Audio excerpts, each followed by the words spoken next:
Today, we're going to pull back the curtain on one of the most confusing and honestly damaging forms of psychological abuse out there: covert narcissism.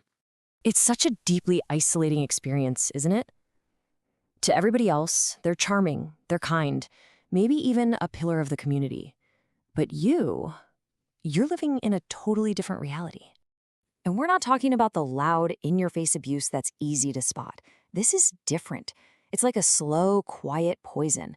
It's the kind of manipulation that makes you question your own mind until you feel like you've just completely lost yourself. So this huge contradiction is really the core of the covert narcissist's mask. Let's break down exactly how this public saint, private tormentor thing actually works.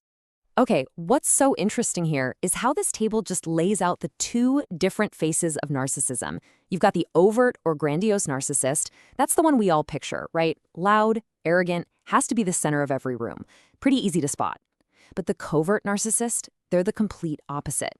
They can seem introverted, even humble. They don't brag out loud. Instead, they play the victim to get that validation they're desperate for. It's not loud aggression, it's that quiet, punishing, silent treatment. And that's exactly why they are so incredibly hard to identify. And this quote right here just brilliantly illustrates the trap. Like the clinical psychologist Dr. Ramani says, they start out by becoming experts on you. This intense focus, this attunement, it feels like, wow, you finally met your soulmate. They mirror your hopes, your dreams, your fears so perfectly that you think it's this deep, empathetic bond. But in reality, it's just reconnaissance. They're learning your buttons so they know how to control you later. So once they've built that fake connection, they start to deploy a very specific set of psychological weapons. Let's take a look at their playbook for control. First up, and this is the big one, is gaslighting. This is where they systematically make you doubt your own reality. They'll deny saying things you know they said. They'll twist your words, and they'll insist events happened completely differently, all to make you doubt your own perceptions. It's like a slow burn psychological brainwashing. And just look at the impact this has. In the words of a survivor, they said their abuser justified it so well, I would sort of accept his reality as my own. I mean, it gets to a point where you stop trusting your own mind completely. You're not just losing arguments anymore, you're losing your own thoughts. All right, next up in the playbook is something called word salad.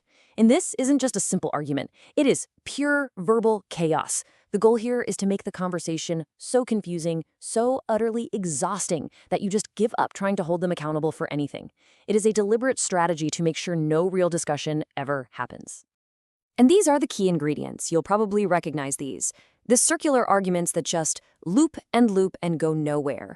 They'll project their own flaws onto you. They'll deny things that are undeniable facts. They'll suddenly bring up something totally irrelevant you did 5 years ago, or they'll just explode with rage to shut you down. Any attempt you make to have a logical conversation is impossible, and believe me, that is completely by design. Now here's the thing. These tactics don't just happen at random. They're all part of a very predictable and, tragic cycle. Understanding this pattern is so key to seeing that it's not about you. It's about their need for control. It almost always happens in 3 phases. First up, idealize. This is the love bombing stage. They shower you with affection, you're perfect, you're the one. Then comes devalue. The praise turns into constant criticism. That warmth is replaced by a chilling coldness, and you're left just desperately walking on eggshells trying to get back to those good times. And finally, discard. Once they've drained you of everything you have, they drop you, often with this shocking lack of emotion, and just move on to their next target. The entire point of this insane roller coaster is to get you hooked. It creates this profound emotional dependency, a state of constant confusion and desperation that makes walking away feel, well, almost impossible. And that brings us to the most painful question that survivors ask themselves. Why didn't I just leave? Well, the answer has nothing to do with strength or weakness. It's all about psychology and brain chemistry. The core mechanism behind this is something called intermittent reinforcement. So it's a reward system where the good times, the affection, the apologies, all that stuff, they're delivered on a completely unpredictable schedule. You just never know when you might get that hit of kindness again. And this is honestly the most powerful analogy. The reason you keep pulling the lever on a slot machine is for that hope that this time will be the big win. It's the exact same thing in the relationship.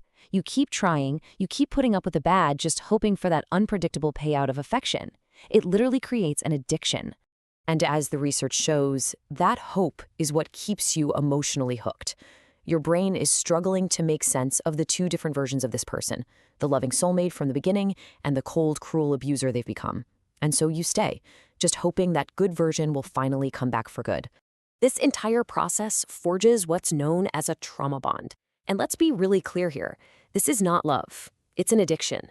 The cycle of stress and reward literally alters your brain chemistry. The release of stress hormones like cortisol during the bad times, followed by that rush of dopamine during the good moments, it creates a powerful bond that feels like you're addicted to the very person who is causing you all this pain.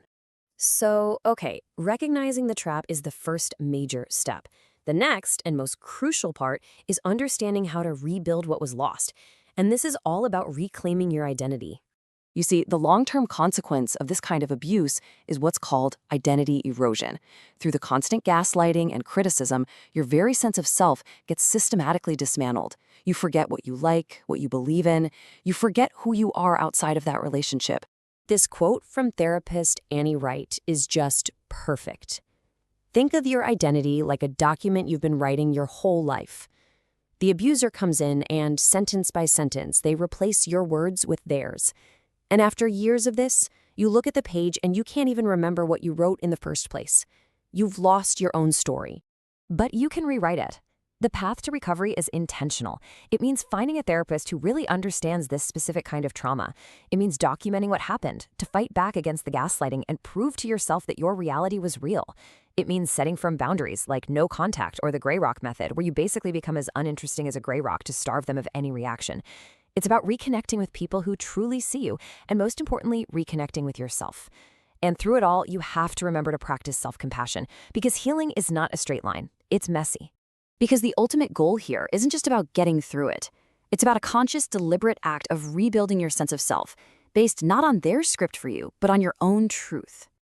And that leaves us with a final, and I think a really powerful question. It's not about what was done to you or who you were forced to be. It's about the future. After all of this, who are you now choosing to become?